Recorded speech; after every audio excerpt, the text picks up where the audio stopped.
దీంతో ఏం చేస్తావమ్మా? పనస పండు.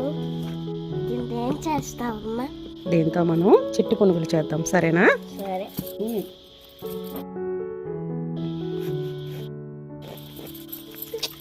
నమస్తే అండి.